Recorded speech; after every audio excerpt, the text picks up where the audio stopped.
જય જવાન જય કિસાન। હું છું અમિત માણાવદરિયા, તમે છો વેધર ગ્રુપ સબસે તેજ પર। ખેડૂત મિત્રો કેમ છે? મજામાં? એક બાજુ ખુશીનો માહોલ છે, એક બાજુ ગમના વાદળો છવાયા છે। એટલે કે એક બાજુ અમુક વિસ્તારોના ખેડૂતને વરસાદ જોઈએ છે, તો એક તરફ વરસાદ નથી જોતો, કારણ કે મગફળી પાક ઉપર છે। એટલે કપાસમાં પણ સારા ફાલ એવા રંગરૂપ ખીલ્યા છે કપાસમાં, એટલે એમને વરસાદ નથી જોતો। એક બાજુ શિયાળુપિત કરવા માટે પાણી જોઈએ છે ખેડૂત ભાઈઓને, એટલે કે હજી વરસાદ જોઈએ છે। તો પરિસ્થિતિ હાલ એવી છે કે અમુક મિત્રોની કોમેન્ટ આવે છે આપણે વોટ્સઅપ ગ્રુપમાં, ફેસબુકમાં, અમારે વરસાદ નથી। કાલે એક કોમેન્ટ હતી ખંભાળિયા બાજુની ફેસબુકમાં, તું કહેતો તો ને ભાદરમાં ભારે વરસાદ થશે, ઘરે બેઠો રહેતો હતો એમ, એવી કોમેન્ટ, એવી કંઈક છે કોમેન્ટ।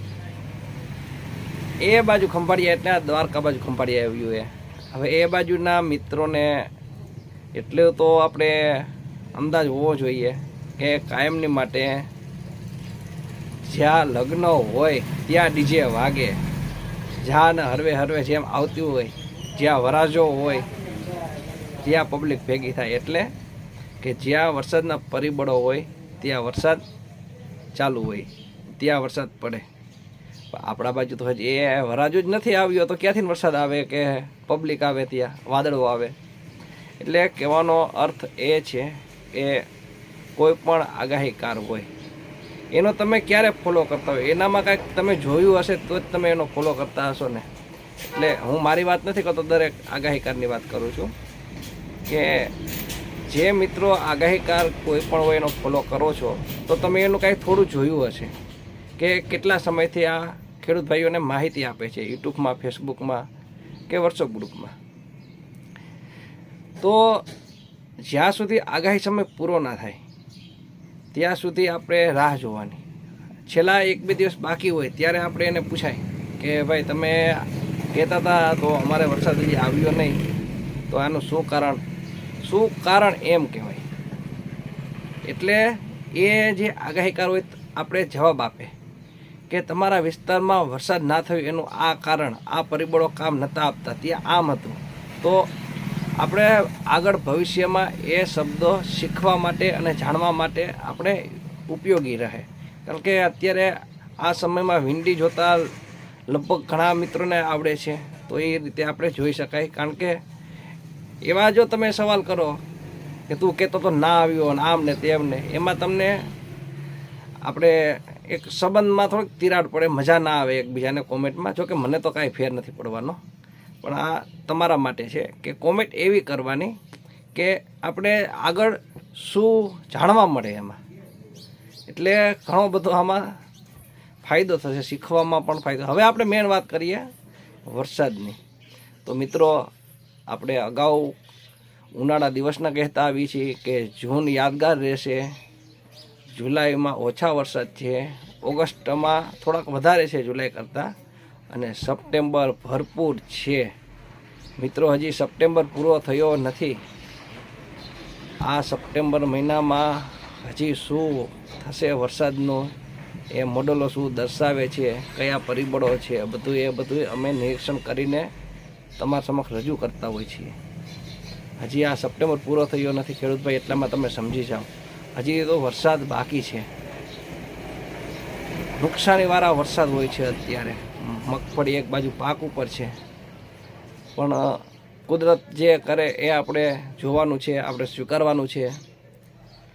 આપણે ઘણો સમયથી કહેતા આવી છીએ કે વરસાદ આ તારીખથી આ તારીખમાં થશે, 18-20થી ચાલુ થશે, અને ત્યારબાદ આ રાઉન્ડ 3-4 ઓક્ટોબરે પૂર્ણ થશે। એના પછી જે કંઈ હશે એ આપણે તમારા સમક્ષ રજૂ કરશું।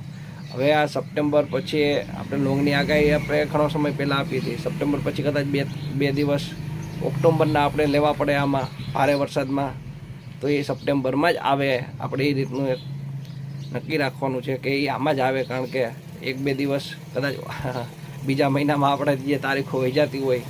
જોકે વરસાદ તો સપ્ટેમ્બર મહિનામાં છે જ ભરપૂર, હજી તો 10 દિવસો આપણે બાકી છે સપ્ટેમ્બર મહિનાના। આજે હજી 20 તારીખ થઈ છે। હવે આવનારા દિવસોમાં તો કાયમ વરસાદની માત્રા અને વિસ્તાર વધતા જશે. આજે 20 તારીખ 20 સપ્ટેમ્બર, આજે પણ ગઈકાલ કરતાં વરસાદના વિસ્તારો અને માત્રા વધવાની છે. અને આ રીતે અમુક દિવસે એટલે 1-2 દિવસ કદાચ માત્રા વધે, વળી 1-2 દિવસ ઘટે, એમ કરતાં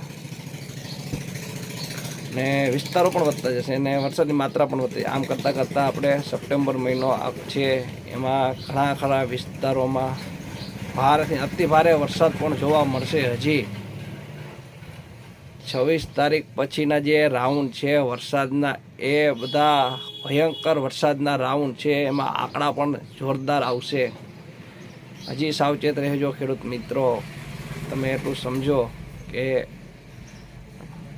કોઈ પણ આગાહીકાર હોય એ તમારા સમક્ષ રજૂ કરે છે એના પેડિશન એટલે કે એના અભ્યાસ મુજબ. એટલે આ જે સપ્ટેમ્બર છે એ નુકસાનકારક સાબિત થવાનો છે. હાલ આપણે દરેક મોડેલનો નિચોડ કરીને અનુમાન આપી રહ્યા છીએ તમને કે ભારેથી અતિ ભારે વરસાદના રાઉન્ડ હજી બાકી છે મિત્રો. ચાલો મિત્રો, જય જવાન, જય કિસાન, જય દ્વારકાધીશ. હજી ઘણા વિસ્તારોમાં વરસાદ બાકી છે, ત્યાં પણ આવી જશે. જે મિત્રોને શિયાળુ પિયત કરવાના છે એને ઉપાધિ છે આ વરસાદની. પણ હવે હું તો ખાલી તમને કહી શકું કે હજી વરસાદ બાકી છે.